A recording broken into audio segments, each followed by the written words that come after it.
Thank you, Mr Speaker.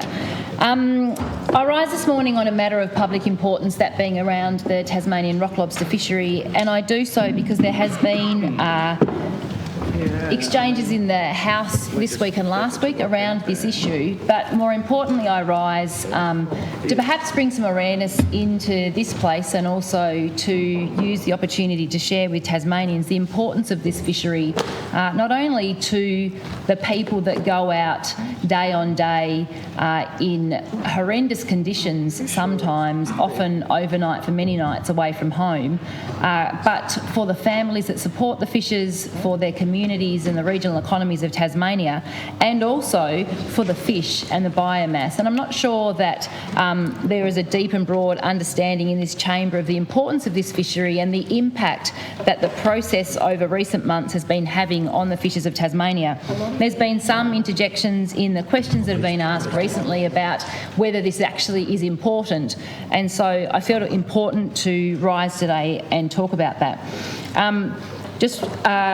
Earlier this week, the Premier rose and talked about how important regional communities are to the economy of Tasmania, how important local jobs are and the people in those communities.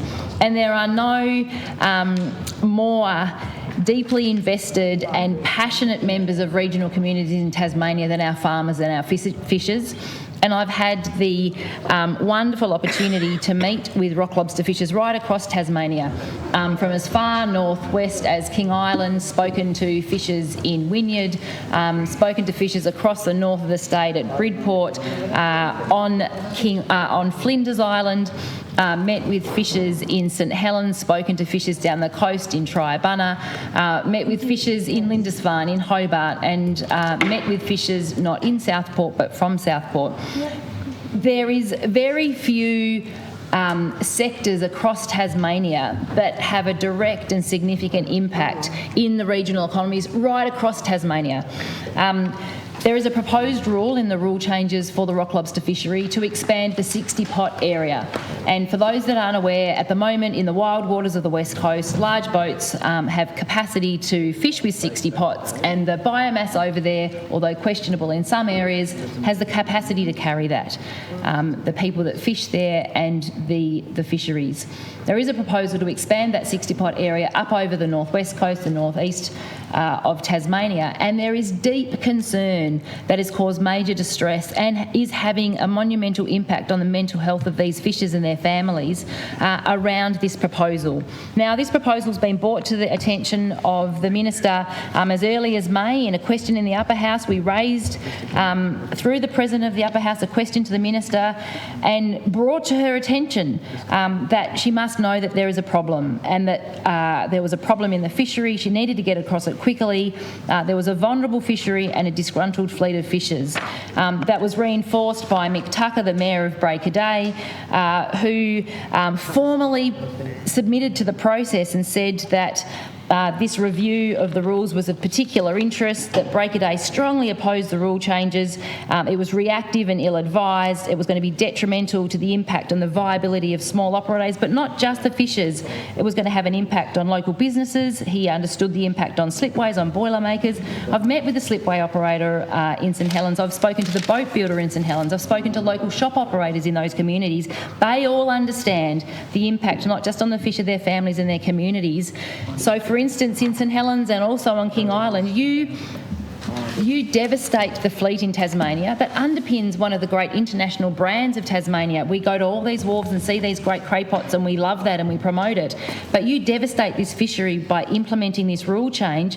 Families that have been generational in the East Coast or King Island as an example, their partners and wives, they work in the local medical centre, the school, they work in the IGA, the bakery. They are deeply embedded in the community. And if they have to move out of these communities, those communities will be devastated, both socially and economically. And so this has been known by the Minister for a long time. There has been a lot of commentary and as the Minister herself explained this morning, there's been a lot of engagement on this. But the fishers to this point are still concerned that the real impacts, the devastation, not just for them, they're not concerned just for them, they're concerned for their families, for the generations of their families that have invested in this.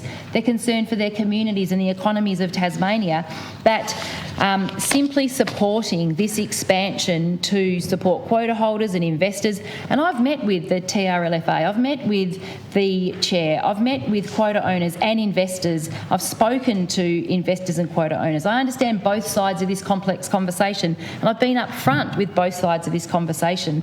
But if this rule change is implemented, it will have a massive impact on the economies of Tasmania and the people of Tasmania. Now, the Minister has known this for some time. She herself has said that she understands the stress, the impact of the mental health of the fishers across Tasmania. I'm receiving correspondence from people daily checking in and asking for us to check in on their mates that are out on their boats at night, overnight, alone. They're worried about when this decision will be made because they know that it's going to affect masses of investment that they've made and support that they're making for their families.